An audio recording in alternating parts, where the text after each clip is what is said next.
Pardon the interruption, but I'm Sean Humphrey, and Team LeBron, starring LaMarcus Aldridge with one block, won the All-Star game on Saturday. And I'm Matt Marcinkowski, and Dennis Smith Jr. definitely had the best dunk all night. Oh, he had the best dunk of the dunk contest? Easy. Oh my goodness. Okay, but let's get into it. Starting off, All-Star Weekend is what we're going over this week. On Friday, we had the Celebrity All-Star Game. Quavo taking home MVP. That's Quavo of Migos, the rap group. Is the Celebrity All-Star Game entertaining? Do you think it's something that we should turn on and watch every year? I would say yes. Past years, it hasn't been very entertaining for me because a lot of the people don't really know how to play basketball.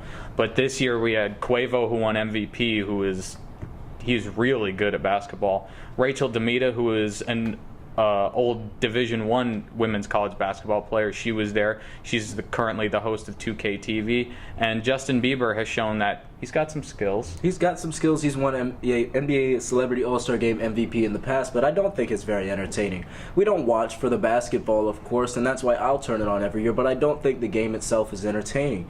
We've seen WNBA players play in the game in the past. We've seen former NBA players, but this shows why, if you're not really into low-level basketball, you shouldn't really turn the game on, because it's not something that I'll turn on to see Tracy McGrady dunk again. You just see them out there for the names.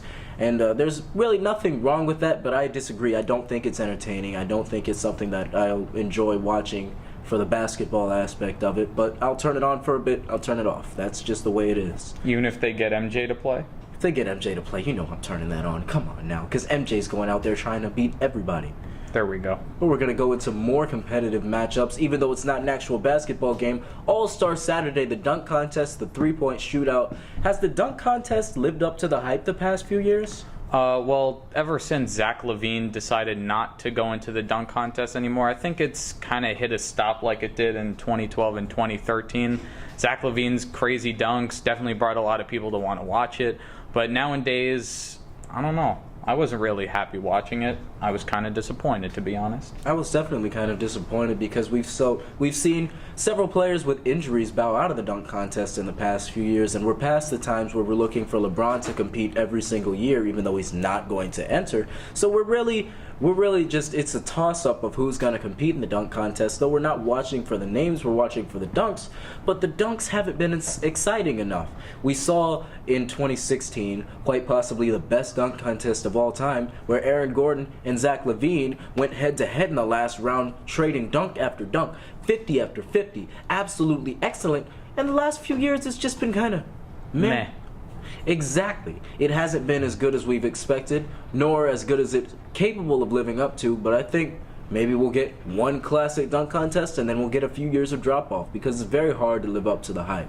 Especially when you got guys like Dennis Smith Jr., who, in my personal opinion, should have won the dunk contest, get knocked out in the first round. He had the best dunk, 360 in between the legs with his offhand. That was crazy. That was a pretty nice dunk, Matt, but we're going to move on to the game on Saturday, debuting a new format in which the top two vote-getters in either conference chose their own teams to compete in the game. Matt, do you think this format will cause the game to be as competitive as it was this year for years to come? I think it will, because you got guys who are on the same teams in their same conferences getting to play against each other in the All-Star game. I mean, KD versus Steph, that was crazy. I loved it. I think it will definitely be very competitive in future years. Well, I think it'll be competitive in future years, but it will eventually, the quality of play will decline as it has in the past few years, because one reason and one reason only. As soon as somebody gets hurt is where the fun ends. If somebody gets hurt playing in the All-Star game, do you think players are going to go out there and give their all, dive on the floor for the ball, playing their hearts out regardless? No, they're not. They're not. And they have good reason not to. For a game that doesn't count for anything, regardless of whether you agree with charity or not, these players aren't going to come out, and they're not going to put their bodies on the line for such an insignificant game. You saw the score. It was in the 140s for both teams. Although it was competitive, it's still an all-star game at its root, and we should remember that as we go on to this next part of the season. That's about all the time we have for this episode. We will be back on Thursday. I'm Sean Humphrey. And I'm Matt Marcinkowski. And again, Wakanda forever.